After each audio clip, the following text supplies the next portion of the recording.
in your bones, dirt in your eyes, ready to go. Your moment's arrived. Shake off the cold and light up the night. What are you waiting for?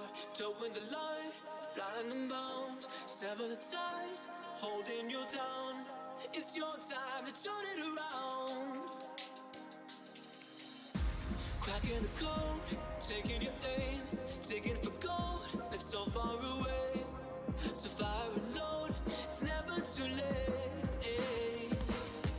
All that you found, all you see, circles it down on endless repeat.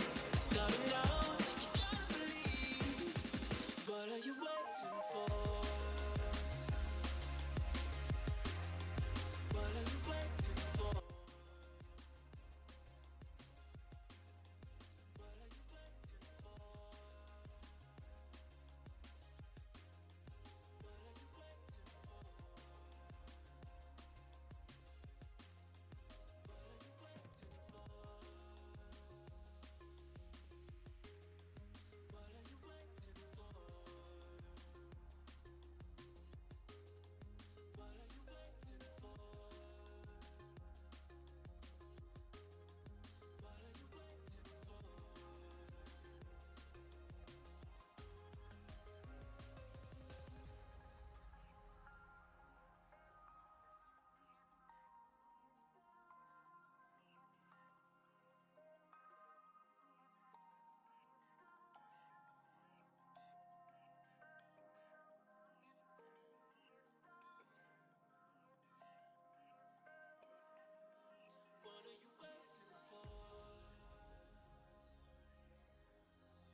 for the winter, and I have no idea what works with that. Gets too cold up here. You can't even go outside. Wow.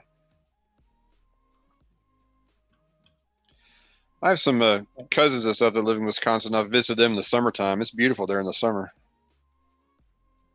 They have a cabin on a lake in northern Wisconsin, and we're there for like a week, and we'd be outside in the afternoon. It'd be like 80 degrees, and they're apologizing for the bad weather that summer. And I'm like, if we get a low of 80 in Dallas in July, I'm ecstatic. So just, just slow your roll a little bit. I mean, your high is like our low in Dallas in the summer. So yeah, just.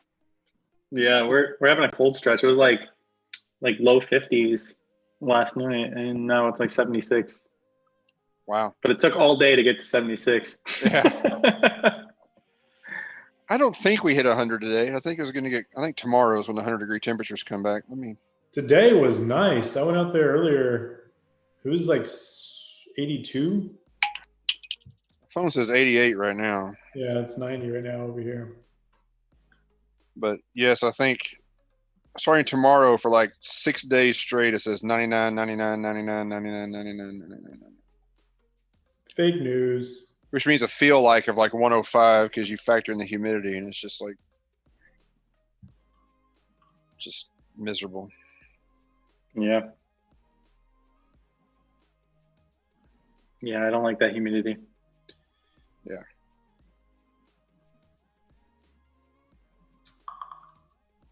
It's basically the only reason why I run my AC. Otherwise, I like it like 80.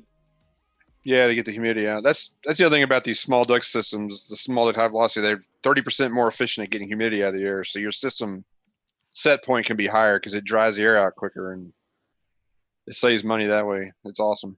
Russell, are you seeing Eric's messages? Okay. Sorry. Yeah, once I go full screen, I can't really see Slack unless I bring up my phone and the screen kills stuff. Yeah, no, we got Slack. Don't worry about it. Okay.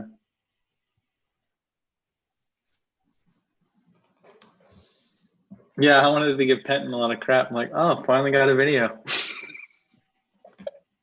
He said he recorded it. I'm like, dude, just give me the raw video. I'll cut it.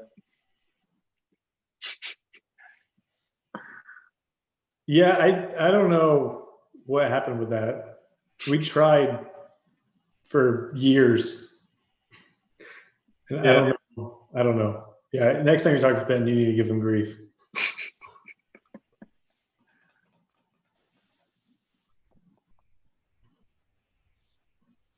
He is traveling, it seems. I think he said he's at DFW right now. I fly out to Utah tomorrow. I'm pretty scared to get on a plane. You're going where? Utah for a wedding. Close family friend from Lake Cottage. Yeah. You're a good friend. I said no to both weddings I was invited to. Well, if I make it through this flight, okay, then next month I'm going to Alaska for a week, and I'm renting a camper. So. Well, you can just fly yourself, right? Aren't you licensed? Yeah, I could. It just takes forever. And it costs way more. I got a flight from Green Bay to Alaska for $280. Really? Yeah. I was like, okay, I'll go rent an RV. And with COVID, they finally allowed you to drive a car through Denali. First time in like decades. But you have to buy a pass, and they only sell like 30 passes a day. Why couldn't you go before through Denali? You had to use a bus and to prevent pollution and all that stuff.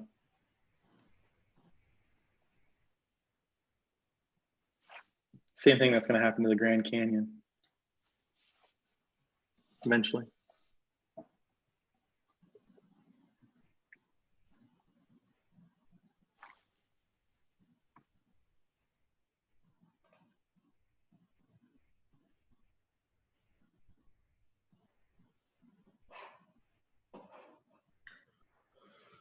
How many people do you normally get on the stream?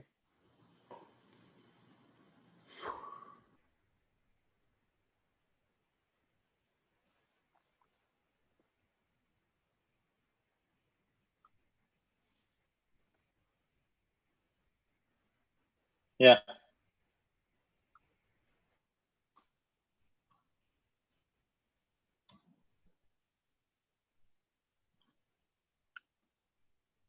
Yeah, give me 1 second. Let me rotate them to the right monitor. Okay.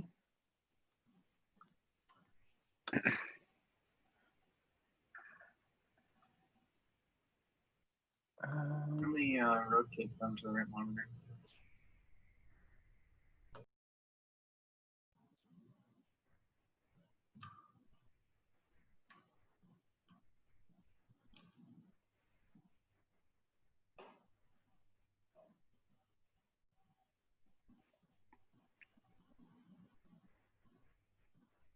One second, sorry.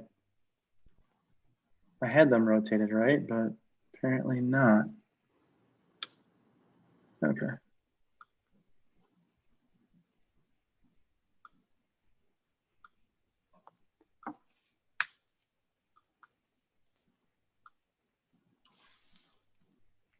There you go.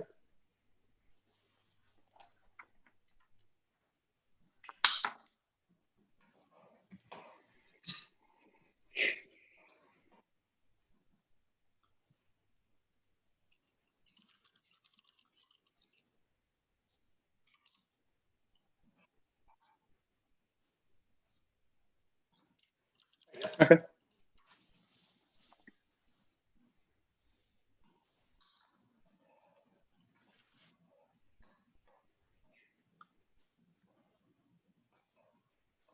Yeah, just let me know when you want me to go live.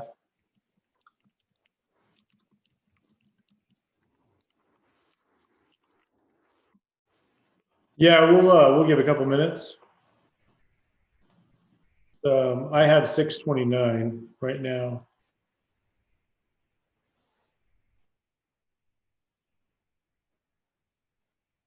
Yeah, just let me know when you want me to go live.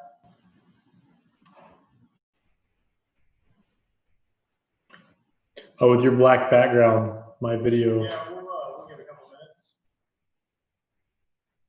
I have 6:29 right now.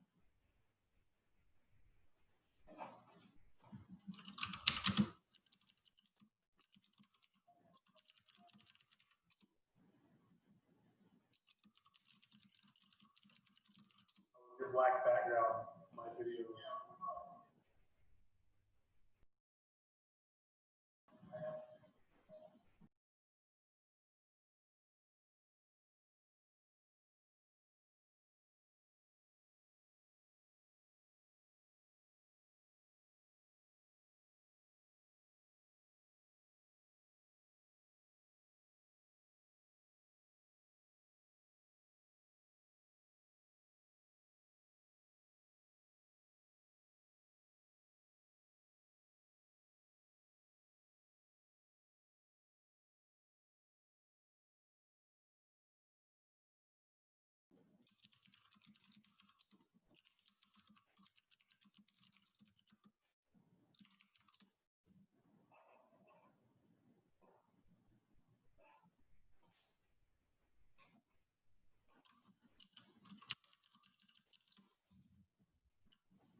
All right, I think, yeah, there we go. I got my mic attached to the stream now. I was having issues with that. All right, so we're just waiting for some stragglers to get in, and then we'll go ahead and get started. It'll be just a couple more minutes. Yeah, a couple more minutes.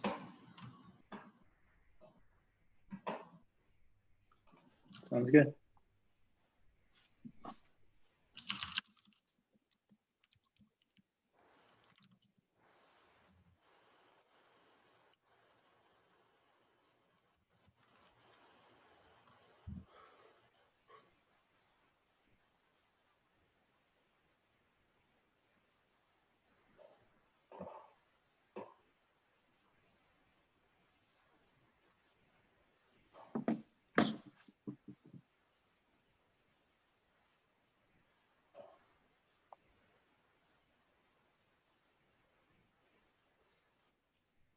We just wanted to get this, Yeah. make sure that everything was set up so we weren't trying to do it like as you were trying to start your presentation. I didn't mean to like Oh, interrupt gotcha. conversations and stuff. Y'all can keep talking if you want.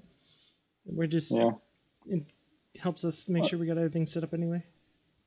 I wish Zoom automatically supported, like, if I'm looking at one monitor, it, like, detected I was looking at that one and switched to that webcam. That'd be nice.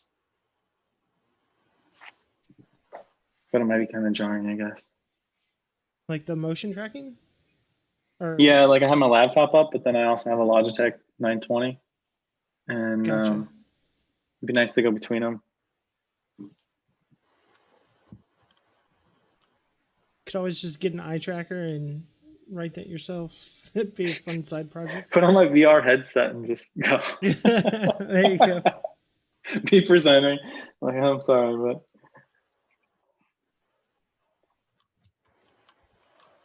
I wonder if anyone's ever done that. Surely they have. I just have to always drag Slack video calls to the monitor that has the webcam on it, because that way I look like I'm looking at them. It's not the monitor I normally keep it on. Yeah. Yeah. I just watched a video of a guy that he attached 2 tasers to a chair and then like used eye tracking software and like a Where's Waldo picture, and like he used the eye tracking software to detect when the person actually found Waldo, and if they didn't find him in like 60 seconds, then the tasers automatically went off on the chair and shot whoever was sitting there. Yeah, that guy has a ton of really fun robots on YouTube. A lot of them are aimed at hurting him. Yeah. His surgery robot was hilarious. He modified a Roomba so that every time it crashed into something, it randomly started cursing. Which was good. Good stuff. I like the chair that automatically like ejected you from the chair when you try to sit in it. Oh, yeah. Who is this guy? His name's Michael something. I can't remember his last name though. Michael Reeves. You should R-E. share the channel. That's it, yeah. Yeah, let me do that. See if I find it. He also has he doesn't like tomatoes, so he built a robot to stab the tomatoes and pick them out of his salad. And it goes like chunk, chunk, chunk, chunk, chunk, chunk, with like a really sharp knife.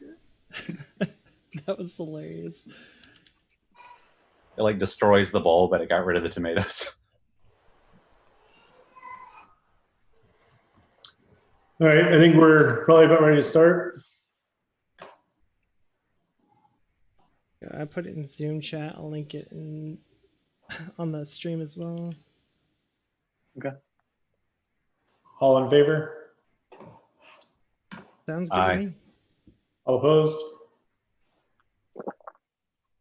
The one eye has it. Thank you for whoever eyed.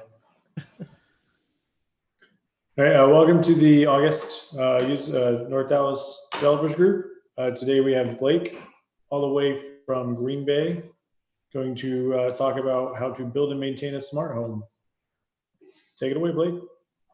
Yeah, so I might have seen a few of you before. I presented before on ASP.NET air handling about 2 years ago. I'm a software developer during my day job, building software, open source software and educational software. I find that there are a lot of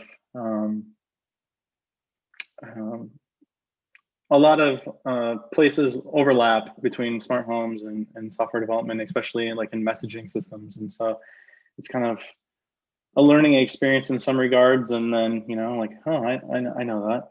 So that's a little bit about me. Like I said, I'm in Green Bay, and there's not too many people doing smart homes up here. It's mostly just commercial. So it's been reading a lot online, and you know, it's a joy to learn something new. And let me tell you, you learn a lot. So I want to give you some best practices and like what I've learned along the way and things to do.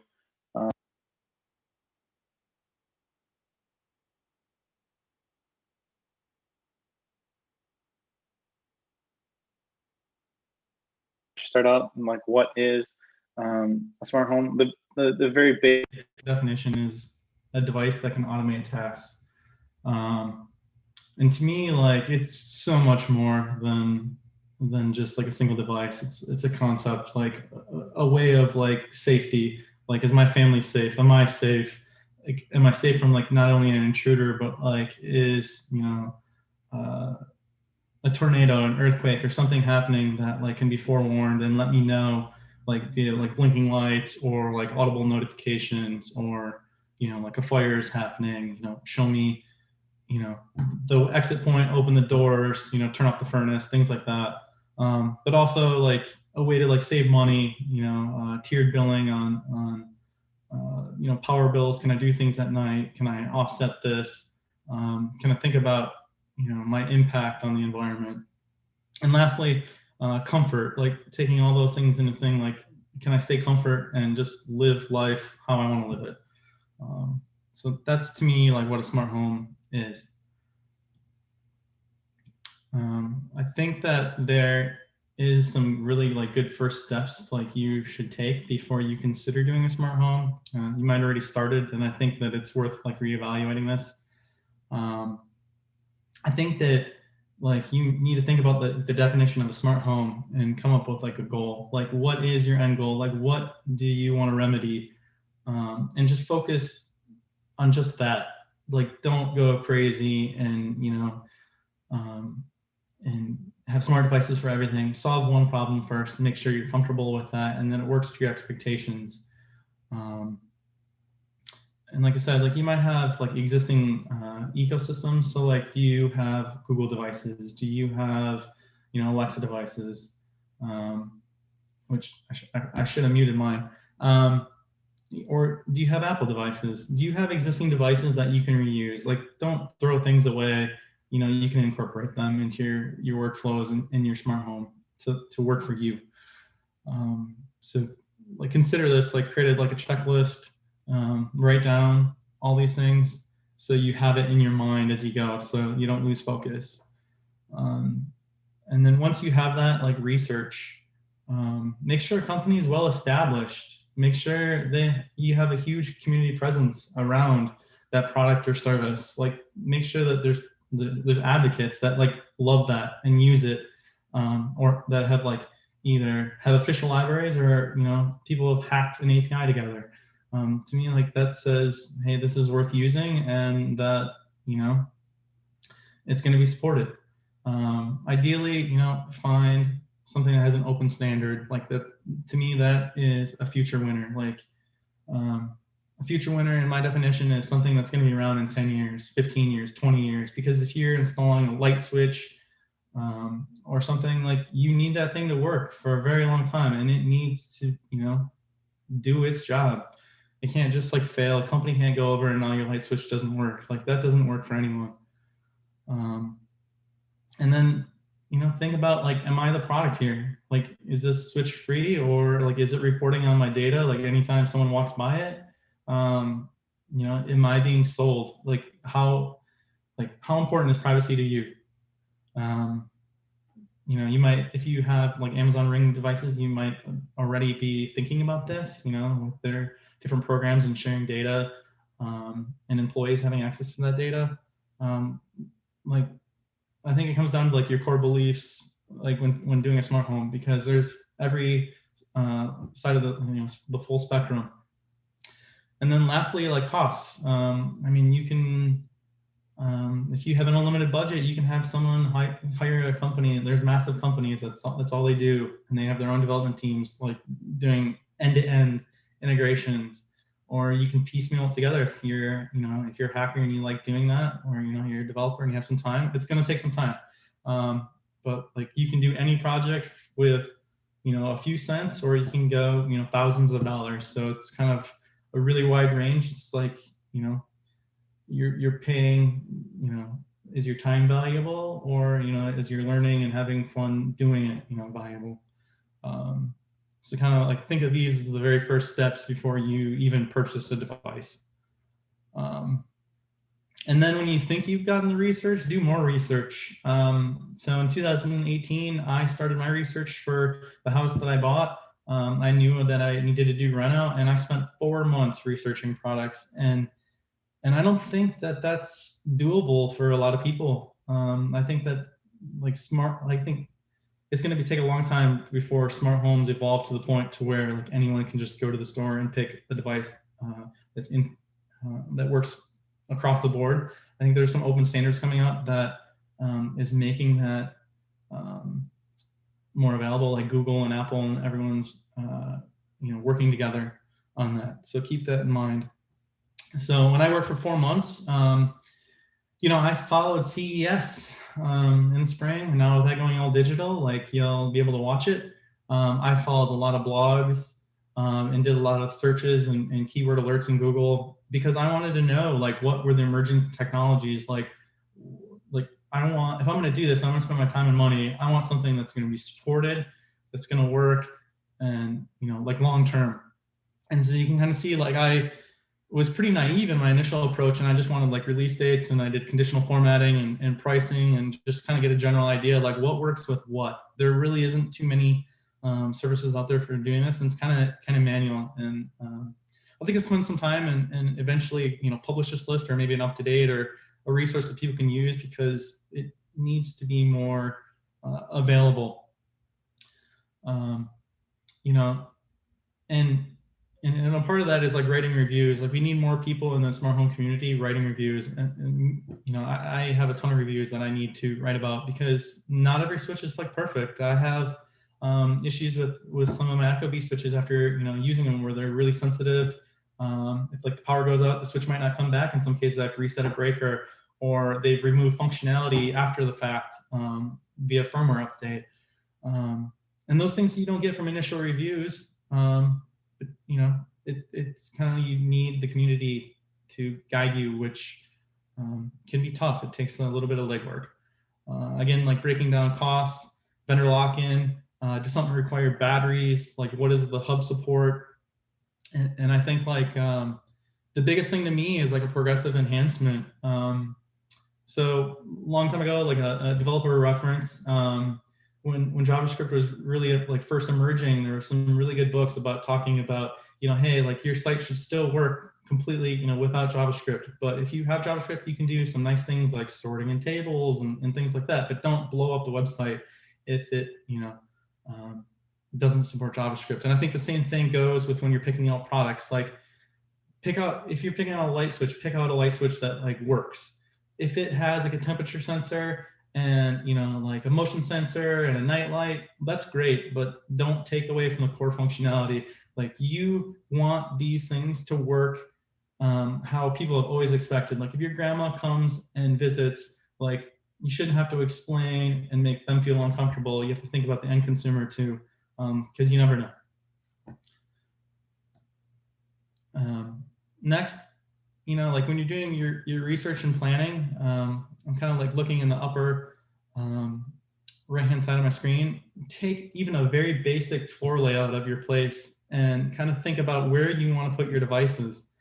Like for example, do you want a motion sensor on this wall and the other wall, so you can get overlap if you're going to do a home, like your own security system based off motion sensors, or you want to make sure that lights always like turn on in sequence. It takes thought, and you're not going to just do it while you have a hired contractor or yourself there. Like you need to think ahead, plan ahead. I don't think very many people do it, and they really should, because it takes a lot of effort. Even if you're not like doing new construction or renovating, like just device placement. You even think of like your access points and things like that, like connectivity. Really think about that ahead of time. And then, like if you get any work done, like on the image on the right, that was my multimedia room that I opened up, and I found an RG and a Cat6 cable like running down it. I still like ran everything I could in tubings, because I'm thinking ahead. Like I can wire this for 10 gigabit now, but I might run fiber there tomorrow. And I don't know like what's changing, so I can re-pull wire in a pipe, but I can't through a wall. And also like take measurements, because you don't know like if you're ever going to need to mount a TV on that wall, like exactly where it's at, or things like when things are open. It's just planning ahead. Take a picture, save it, delete it after everything's done. It's really going to save you time and money. And one small tip if you're doing construction. protect yourself from sheetrockers because you don't want your cabling and things messed up. And then, when you're planning out your room, if you're doing like switches and construction, think about like 3 ways. A lot of smart switches don't work with 3 ways, and that's part of the thing you'll find from research. Like not many people are talking about this. And finally, you can see like my wife actually sent me that picture in the lower right of where she wanted something relocated. Like talk with your spouse or whoever's living in the area with you to figure out the best plan for everyone, because it does come down to a lot of research. So like if you're thinking about new devices, just buying new devices for your old home or remodeling or construction, you kind of have 2 options. Like, do you hire it out or do you do it yourself?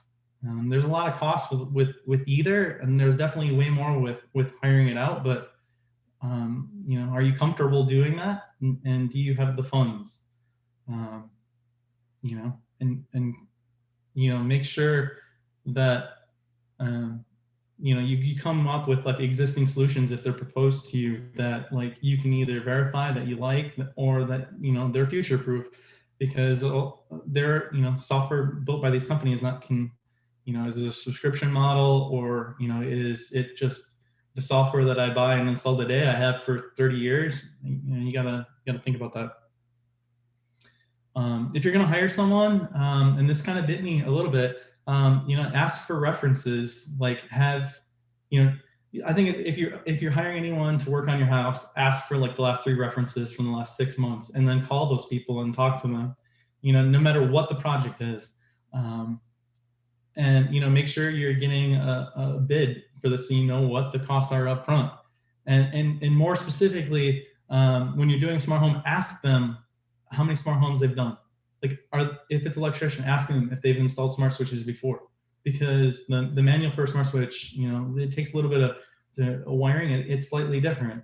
Or if it's plumbing, ask them if they've installed a smart shower. I asked my plumber if they've installed a smart shower before, and they said yeah. And it comes to find out, when they did it, they could hook up all the bells, but I'm actually the one who had to activate the shower and get it set up and configured. So to me, like, they hadn't done a smart home before, even though they told me they had. It's just that, in depth doing your research, finding people that you're comfortable with, and knowing all the answers ahead of time so you can execute, because it all comes down to execution. Yeah, and it's like you don't have a money tree. I mean, maybe some people do, but I definitely don't. You have to figure out what your limit is on what you want to spend. Like, is your spouse going to kill you? Is she on board? Or he or she? And can you wait for a sale? Like, there's a lot of sales that go on from time to time. They're not always, and it really depends on like the product category. But typically I wait for a sale. I use camel, and I figure out like, hey, in February this normally goes down, or Black Friday was this price last year, and then I make sure that I get it for that price or better. I can wait for some things. I'm waiting to perfect my automations that I have. Like, I'm not going crazy. And lastly, like if there is a product, like, again, if you can build it yourself, how much is your time worth, and can you execute? Lastly, like on the research, think about like accessibility. Like, a lot of people go with smart bulbs, and there's nothing wrong with smart bulbs. I have them, they work great. But know like your application. Like when I was talking before, like about, make sure it works. Don't 3D print or buy a light switch cover so no one ever turns on the light switch, because your light bulb will stop working. That I don't like. I'm sure there's an application for it, and if that's the only thing you can do, sure, but there has to be a better way. Think about your end users. For me, like that was a core thing. Like I wanted it to work exactly how someone would come in off the street and they could, interact with your house and stay and be comfortable. And finally, like, no matter how much, research and planning and execution you do, like, things are going to break. They are going to fail. And like if your automations and your products are progressive enhancement, like things will just keep on working. And you might your automation that was making your life more enjoyable, he'll definitely realize like, oh crap, like I got to do this right now because or like when it starts working again, if there's an update or a service outage or something, like you picked a remote device, like it's all about trade-offs. Like you're definitely going to know things aren't working, but when they work, it's awesome. So I kind of wanted to highlight like how much things can break, and not all these were bad, but it's worth pointing out because these all go into research. So I'll cover in like the hub that I picked. I picked Home Assistant run all my software. I feel like it's like really, really, really good, and it's actively maintained and one of the most popular GitHub projects. And they do breaking changes, but they're good breaking changes. But if you keep up to date, it's not so bad. It's 10 minutes of work here, 10 minutes of work there, but it adds up. And in 2019, the hardware that I had Home Assistant on failed multiple times due to writes on a Raspberry Pi. And so that to me is kind of a breaking change. Like I had downtime, and the software had breaking changes when you upgraded. So something to consider. My queue, I went with their garage doors because I wanted battery backup, and they worked with a Home Assistant, my hub, and it comes to find out like they seem to be a cat mouse game where they keep on doing validation checks on the user agent. And so when they give you an iPhone or an Android app update and they're like, oh, improving the service, chances are they're probably trying to break you. So it seems like a cat mouse game. So think about that when you're picking out vendors. Like, are they friendly to the ecosystem you operate in? Also, like if Lowe's is a massive company and they shut down their smart home platform, and that's pretty massive. Like if you're going to a store and you shop at Lowe's and you're like, oh yeah, I can do a smart home. Like they have everything. They had all these different sensor types. They had all the server-side software, and then just one day they just shut down. That does happen. Like you have to do your research. Like how dedicated are these people?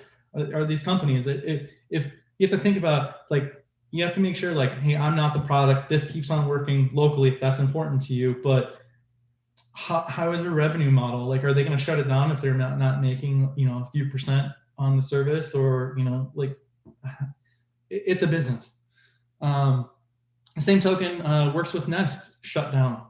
They had thousands of people of devices that worked with Nest that just stopped working. And guess what? You couldn't get an API key after a certain day.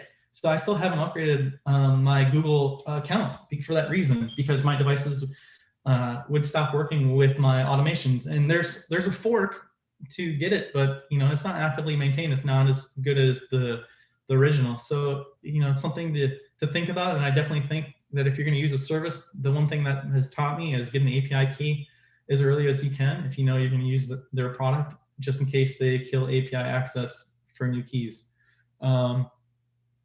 And then again, like Comcast purchased Stringify, which is kind of like IFTT, and they shut it down after 18 months.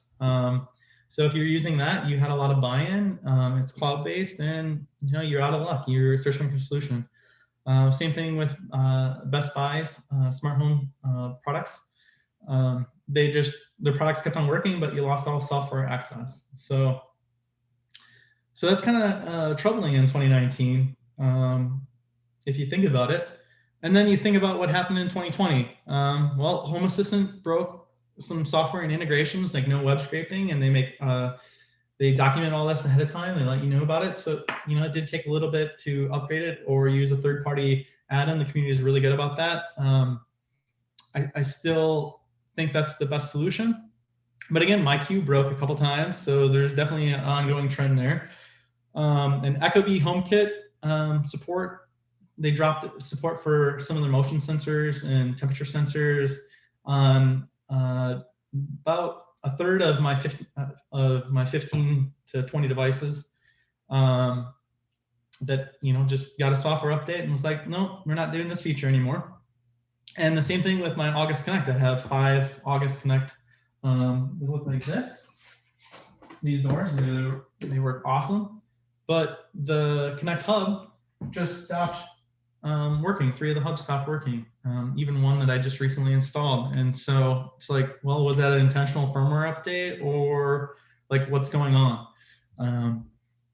Luckily, like, you know, I did research, picked a device that had Z-Wave, and I could fall back to a local open standard to talk to my devices, so I didn't have to rely on a Wi-Fi connection to their hub. And then next, the Wink Hub, you know, they said, oh, in a month or 2, we're going to require a paid subscription to use our hub. Otherwise, you can't use it. So now you've built up an ecosystem of all your devices and your automations, and now you got to pay to use them. Yeah, that's kind of, you know, stark. And Logitech, you know, shutting down some of their products again. Luckily, they said they were going to do refunds for people, but, you know, they didn't do that the previous time they broke people. And then you have to worry about acquisitions. You know, Apple bought Dark Sky and then closed down API access, and, you know, is going to merge it into their own services. So, you know, there's definitely a pattern of smart home technologies and devices that the companies, you know, really don't care about you. They want your money, and they don't really care about like local access. They just want payday. And then when it comes time for long-term maintenance, they might not be there. So you seriously got to consider that when doing a smart home, which is a lot. Like you might be overwhelmed. Like it can be overwhelming.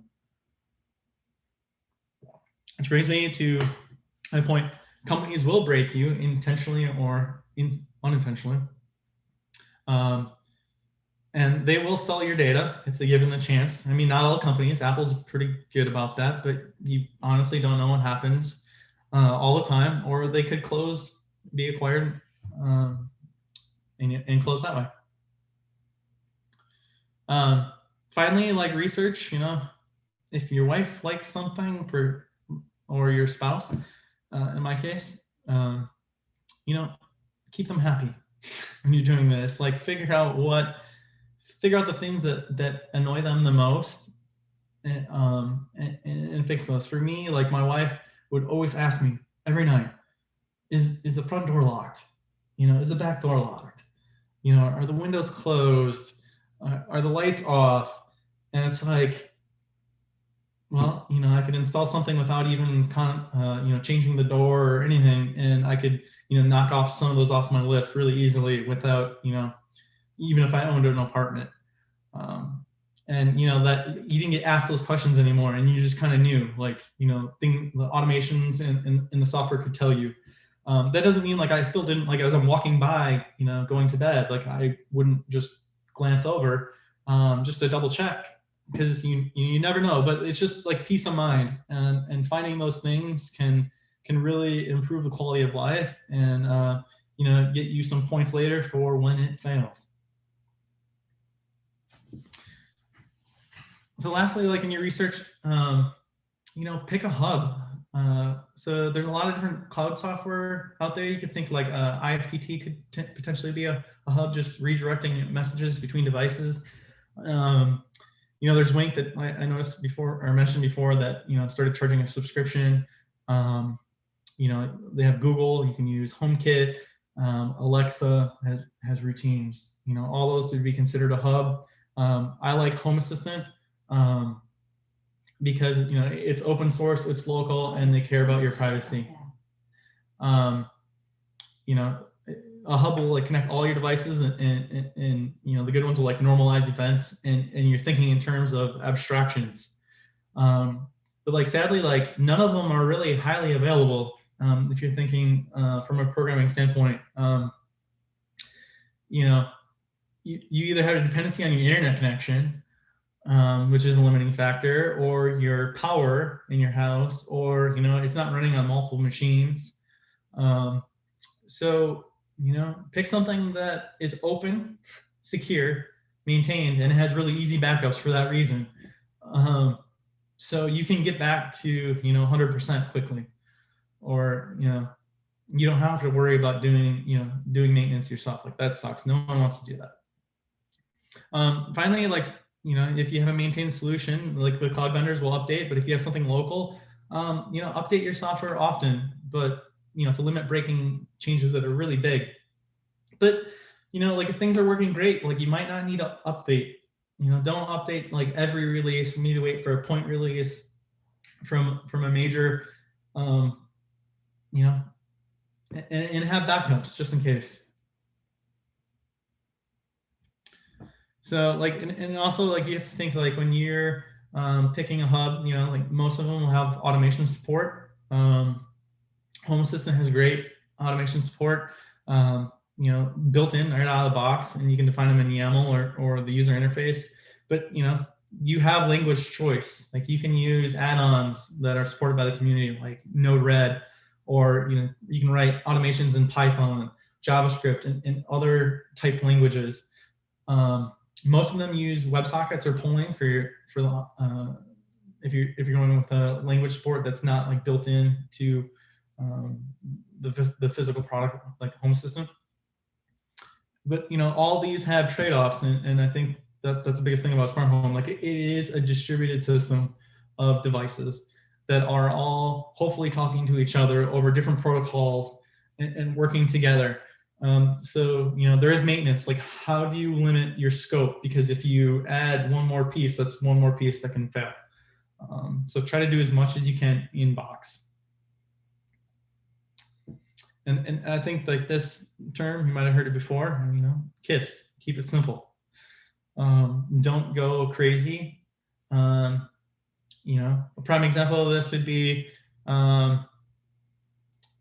like doing something with facial recognition and then requiring like a prompt, or like opening a door, or, like a chain of events that's like insane to hit. Like any of those can fail due to, a message, a service call out of order, etc. You got to think in terms of messaging system, because everything is being passed through, a state store, and a message, an event occurs, and you're just reacting to that. And like I said, upgrading can break you. Be it cloud services getting incremental updates, SDKs getting updates, or the core software. But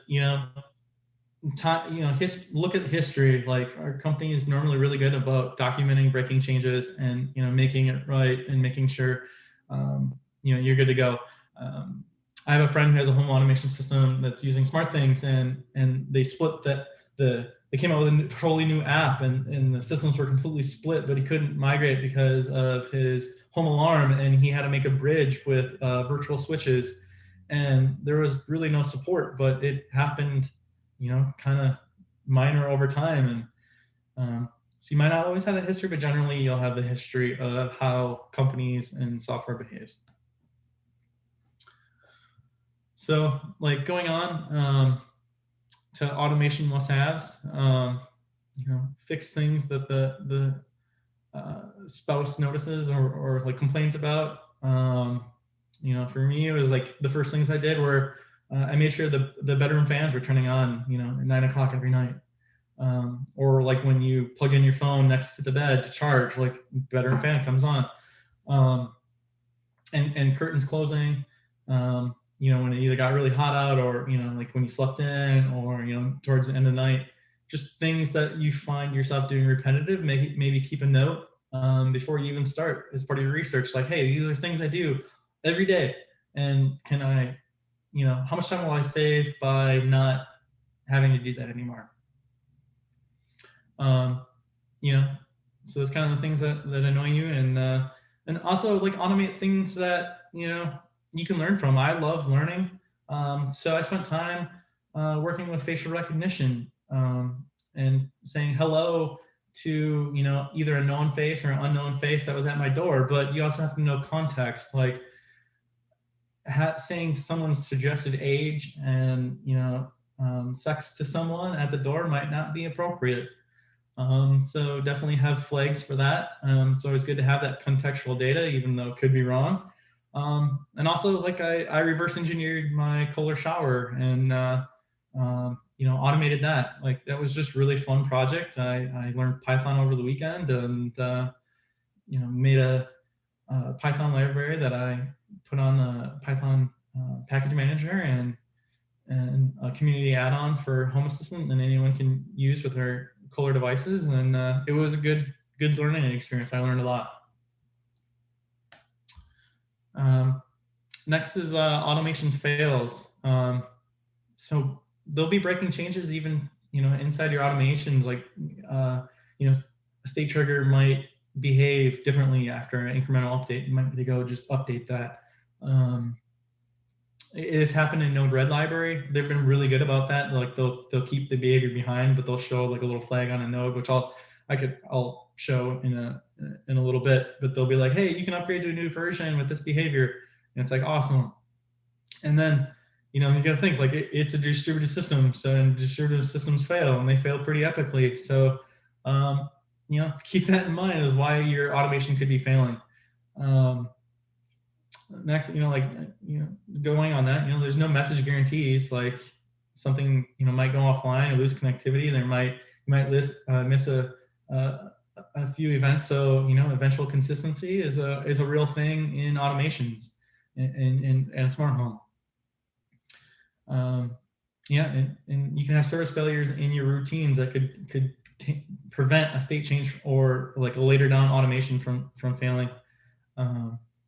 And I want to blog about a couple of these. I actually registered the domain name smarthome.fail, which points to my normal blog, and I'm going to point that to a specific category because I want to start hearing like what the fails of the community are, and also my own personal fails, because I've had some pretty epic ones where I'm like looking at the code and the automation, I'm like, oh, what was I thinking?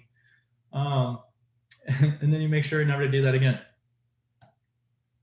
So let me go in. I can ask questions before I go and show my home automation system and some of the automations and things you can do. But now would be a good time for questions. I'll go. Hey, my name is Ari. Can you hear me? Yeah. Wonderful. Okay. Hey, thank you, man. This was really awesome what you presented. So I've dabbled in this a little bit. One of the, and I've got a whole, I'll try to be very succinct, but so I started off with, okay, let me start, right? Home automation. And every product I saw, like you showed Ecobee, you showed Tradfield, IKEA, or Philip Hue, everything you log into a third-party site and you're dependent on them. And I used to work for a marketing technology company, and they mine your data like nobody's business, right? So that I'm very hesitant to put any of my information out there. So so my approach was to look at OpenHab, and I'll give you a preface and then maybe seek your comments on this. So I chose OpenHab over Home Assistant because I couldn't get it to work on my Raspberry Pi 2, right? I need a 3 Plus or something like that. I didn't have that. But the other point there was, of course, it had MQTT, which meant that great, I could do the if then and that at home. But the other piece there was OpenHab has the ability for external access, right? So I'm sitting in another country, I'm on the internet, but they provide that capability to access your home system through a login, which does HTTPS connectivity, etc. Now, on the devices themselves, I'm still going on my background here. Please give me a moment. I chose to move away from a branded product because of the security concerns or my data being out there. So I took the path of, the Sonoff. You can update your own firmware on it, in which case it doesn't ever talk to whoever manages Sonoff data. You just put it on your OpenHab or in this case, Home Assistant. I think Sonoff Mini does the switch control too.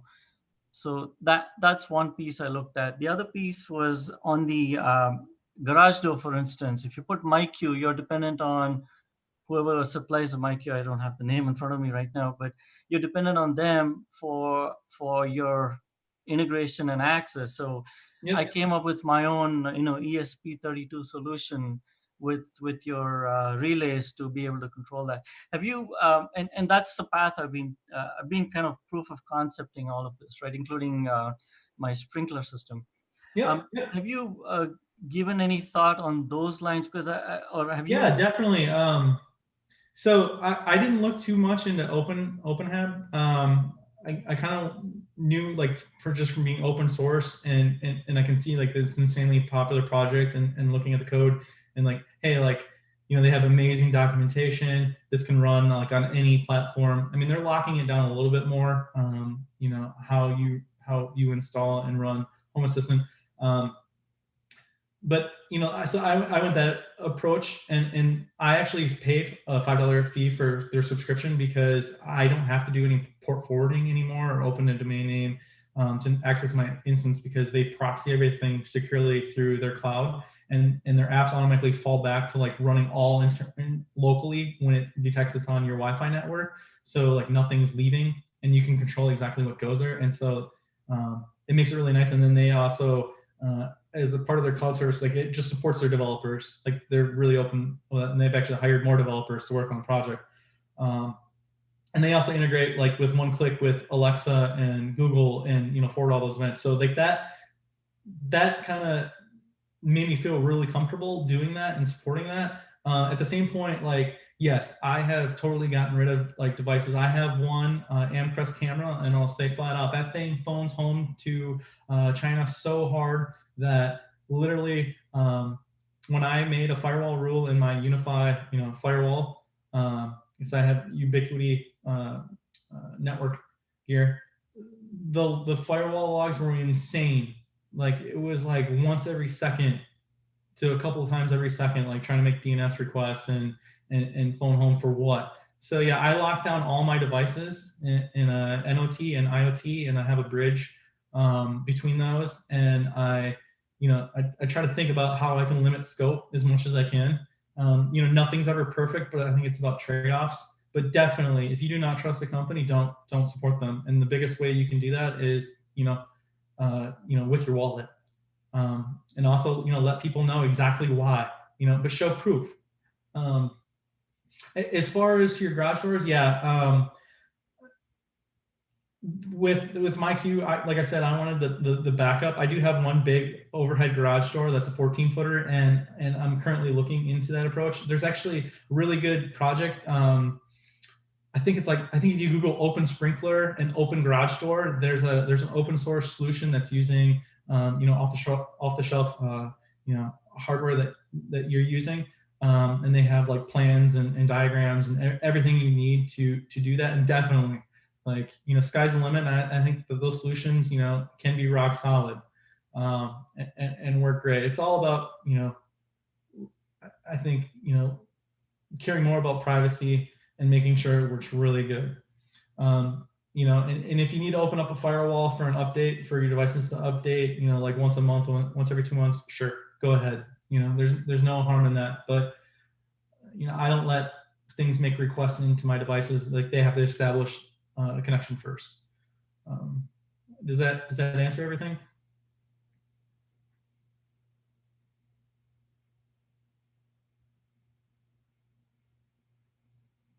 You might be on mute. I think you're muted. Sorry about that. I was talking to myself. Huh? Happens a lot. I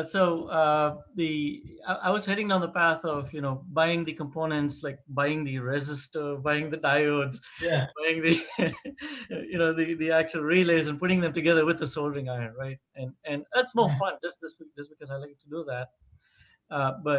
Yeah, that's how I've ventured down the path, at least on my garage door. I've done a proof of concept with exactly on those lines. You know, it's an ESP32 with a 232 is kind of it's too much for it, but you know, it's cheap, so about that. Yeah. I like those kind of projects. To me, like, time is money. I don't have time all the time, you know, to go and do that. I would love to, but like I just bought a weather station, a Tempest weather station, and the thing's awesome. But the thing I love most about it is that I can access and share my data online if I choose, but I can also, you know, talk to the hub and get push data via UDP packets. So like I don't, you know, like devices that talk like to like MQTT, like the Bond Home, like they have cloud support, but they also have a fully local API, and you know they even have an MQTT broker, I believe, and you can just push events straight to it, and then you have, you can work with anything. And I think that's something I definitely look for in devices. But I can't say that like a general person, coming in with no developer experience is going to do that. That's why I think like smart homes is pretty still a ways away. Cool, thank you. Yeah. So if we have no more questions, I'll dive into I'll kind of show my Home Assistant and kind of things you can do, and kind of show like defining automation.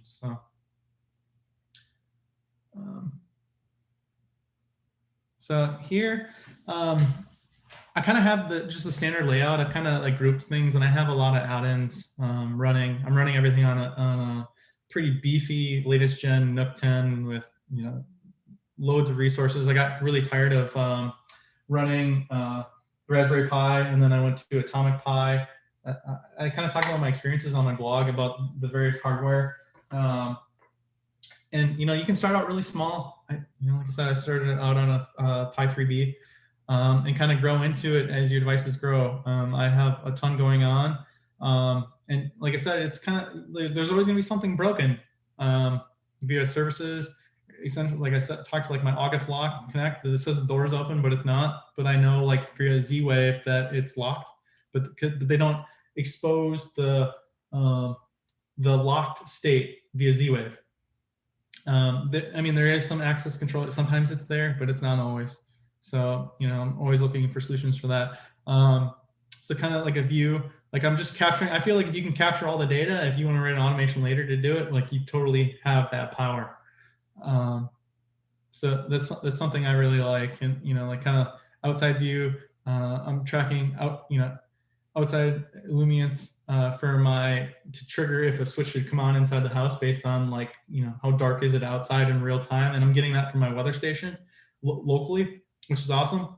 Which brings me to that next point. Like, you're going to learn a whole lot about like, data science when you're doing this. Like, you might not be looking for it, but you'll learn. Like you'll see something like, hey, like my lights just triggered to come on like via this spike right here, because this is raw data coming in. But like it really wasn't, that bright. That could have just been like a cloud coming over for a split second.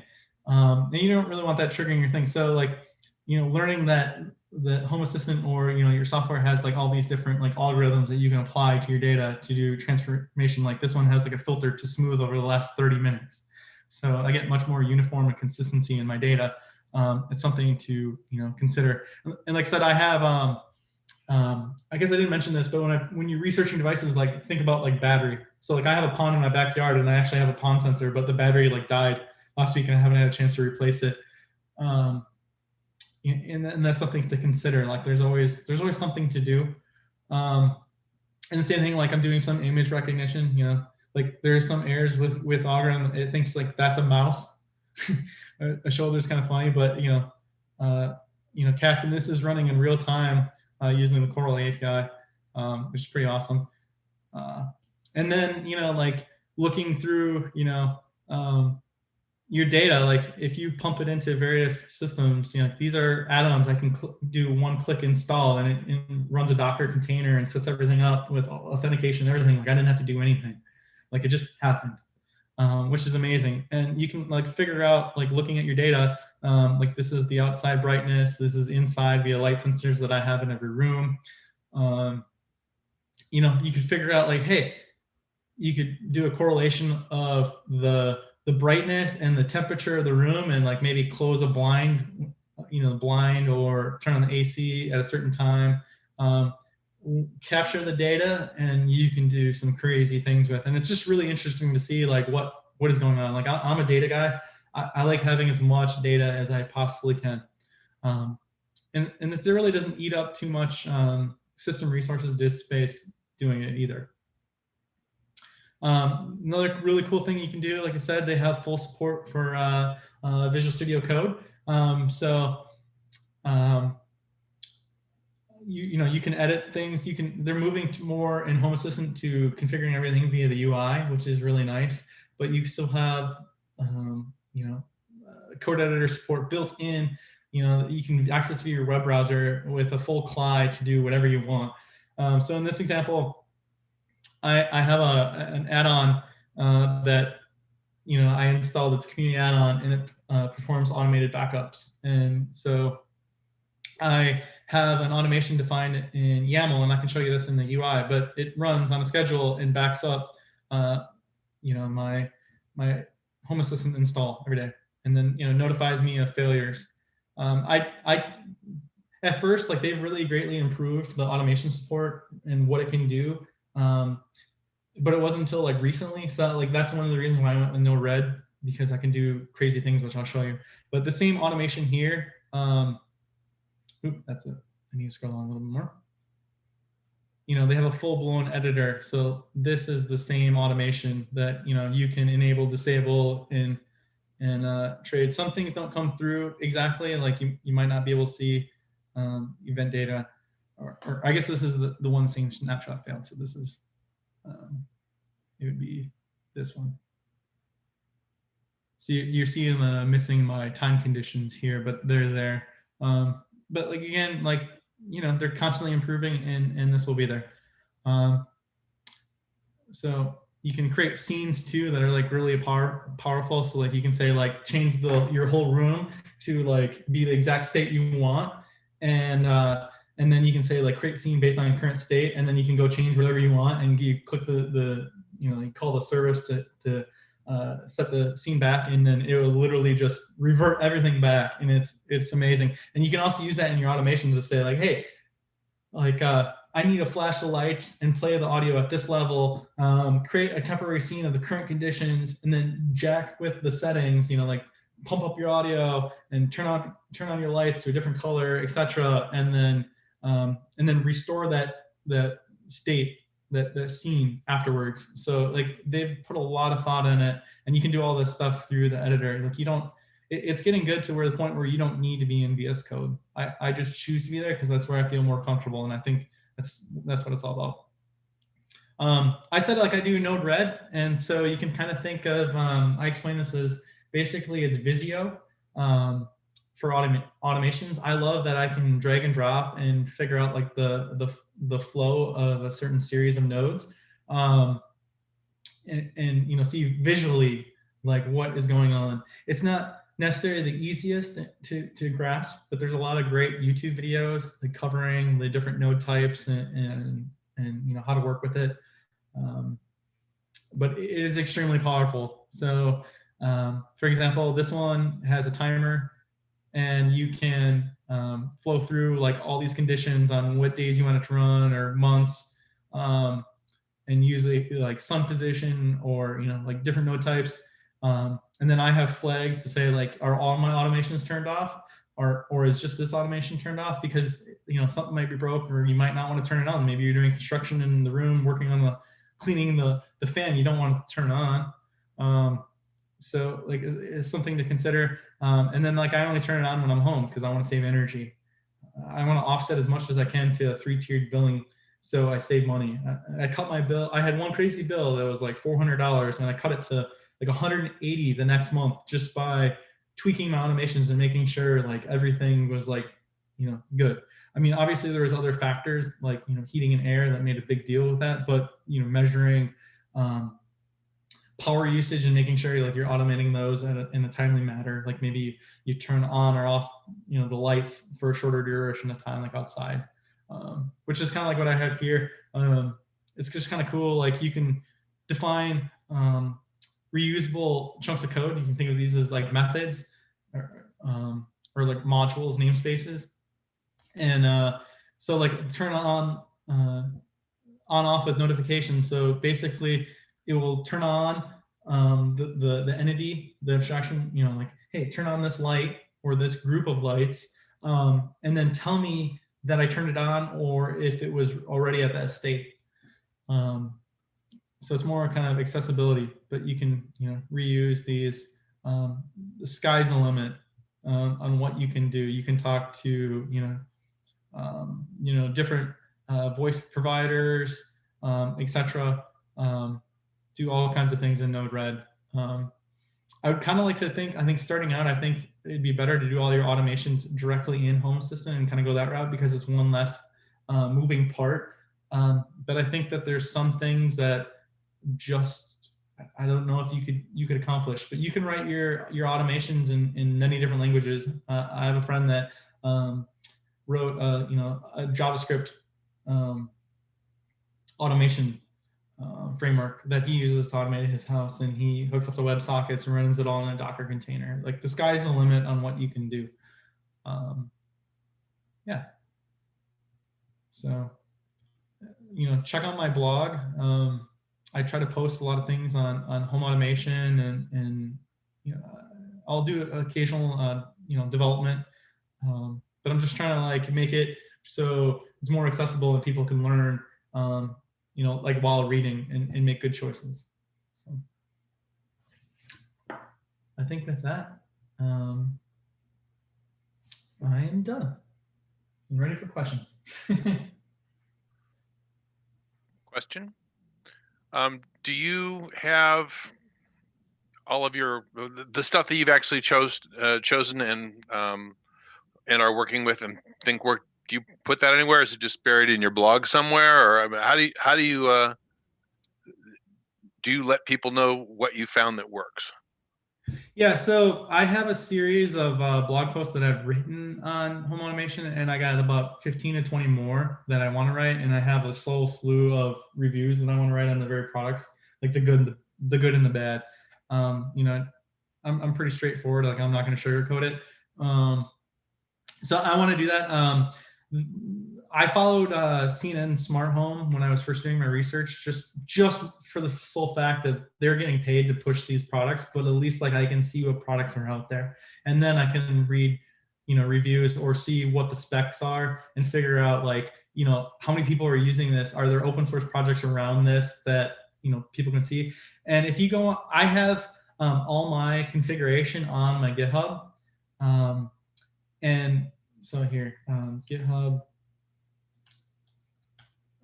My last name is a little bit hard to spell, but if you look at my Twitter or you follow Blake N, you can get here. And I have it here, but there is literally a lot of people sharing their configs. And if you search for something like configuration.yaml or some keyword term in here, you're going to find a ton of people that are sharing their configs. And some of them have went a great deal on providing their README. With what devices they're using. I think long term though that this isn't really going to be here. I'm still going to share my config, and you have to be really careful not to expose secrets. But the way that the Home Assistant is moving is they want to do more. You're setting up your device integrations like in the UI, and that's managed for you, and you're not doing it via YAML editor. So then, they can automatically migrate things and change formats and schemas and just move forward and not break you. Because they find that people don't share their configuration and what works configuration-wise. They share their automations. And they're going to make that easier to share. But I haven't found like a silver bullet for, use this product for this. But, like I said, I have like 20 blog posts like on deck. And if there's something that you have a question about, feel free to reach out. They also have a Discord. There's a couple of smart home Discord servers. Like Home Assistant one is massive, and they have many channels that you can just go ask, be like, hey, there's a DIY, and you can be like, hey, I'm trying to do this with this own custom, chip. Has anyone done this? And chances are someone has. But it's just a lot of Googling. Well, and yeah, that's been. I mean, I've been doing home automation since X10, and so I feel like we're in this great. I mean, what we've got is wonderful, but there's just so much. Finding the thing that's going to work for you, is tough. I mean, I'm gone through my. I've got the hub of my dreams. I just haven't had the time to go set it up. It's just you end up keep going through this step after that step, and just finding a good source of information. I appreciate everything you've shared here tonight, and it finding the information, it's all out there, but there's a lot of bad information, and picking the best thing is tough. Yeah, and another thing is like requirements, and like what works. So like if you have ideas and like what you'd want to see or it's hard to see, let me know. And I have a lot of things that I've bookmarked or like, written down. And I just need to share it, but it's just getting time to blog it. It is hard. I try to do like 1 or 2 blog posts a month, but again, like I'm not the only source people should be looking at, as well. But What, you have a life or something? What the heck? yeah. What was the weather station that you mentioned? I've got a Vantage on my roof, but it's been there for 6 years, so eventually it's going to fade out. And I'd really like something that was a little less proprietary. What did you say? Tempest? Yeah, I got the Tempest, the weather station. They seem to have a really good track record, and a lot of people using them with the home automation, and all the sensor data is like real time, and like this is pretty awesome. I really like it. I didn't have one before. I always wanted one, but the biggest thing I wanted it for was the light sensor for my automations, because I have my lights come on when it's a certain darkness, like outside. Like I correlate the inside light sensor with the outside and figure out if I should turn it on. But this is the kind of information that it provides. So like I can see real time like lightning count, and I've seen it like a lightning strike like in front of my eyes, and the count goes up and the rain rate. And it's just awesome. Oh yeah. Well, I mean, you talked about making your wife happy. When there's a big storm coming through, my wife gets up in the middle of the night and stares at her screen watching what's happening on our weather station, which, and it's upgrading every 6 seconds. So she's like glued. Yeah. I had one that updated every 30 seconds for a while, and this is no good. So yeah. So I like this too, because like I have, pond and landscaping, and I need to spray chemicals, unfortunately. And so like I need to know like wind speeds like here right now. Yep. So it's really helped me. So, but like I said, like you can see like right here, like my ecobee switches, like they broke the temperature sensor in some of my switches. They're all the same switch, but some of them aren't working. So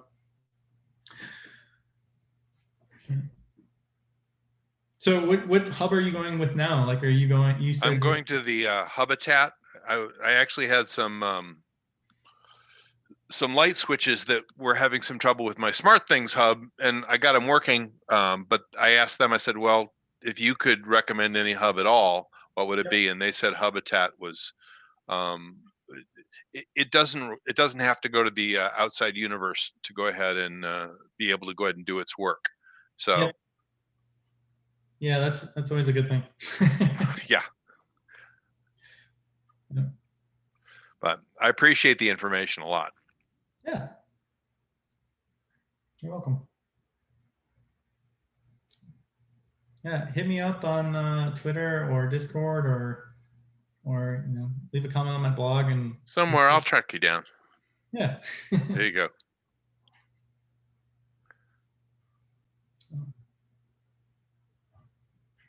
We'll work on including those contact links in pretty much everywhere. It's Slack, Twitter, the video itself, like in the description. So if you need it, just check back on the video later. We should have it there afterwards. Yeah, thank you. The last link is just, I figured it would be a lot easier to get to my website with that link, but it points straight to it.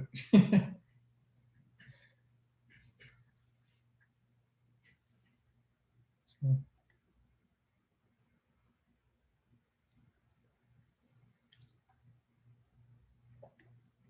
Yeah, if we don't have any other questions, I think I'm done.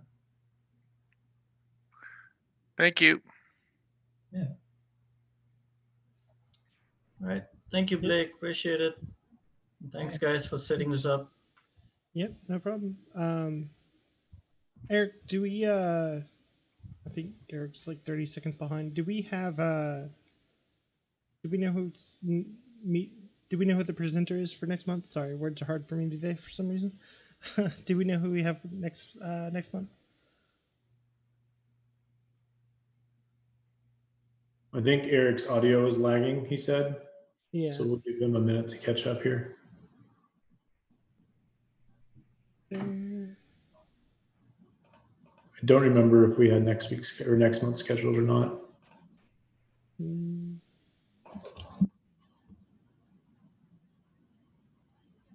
He's thinking about it.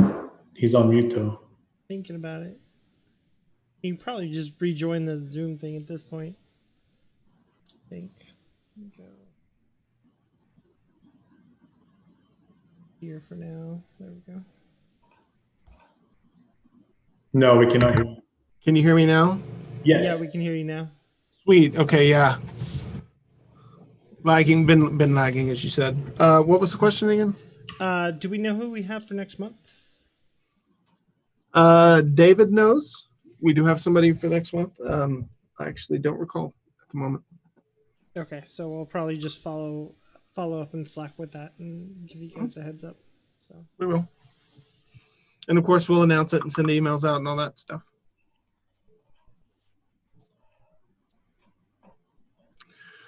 Well, thanks everybody for coming. If you have any comments on the meeting, feel free to drop a note in the Slack channel or shoot us an email at officers@northdallas.net. Thanks, Blake, for presenting. Really appreciate it. Oh, thank you. Thanks, Blake. And everybody, thanks for coming. We'll stick around here for a couple more minutes if anybody has questions or comments, but thanks for coming. Yeah, how are you guys all doing? Or is it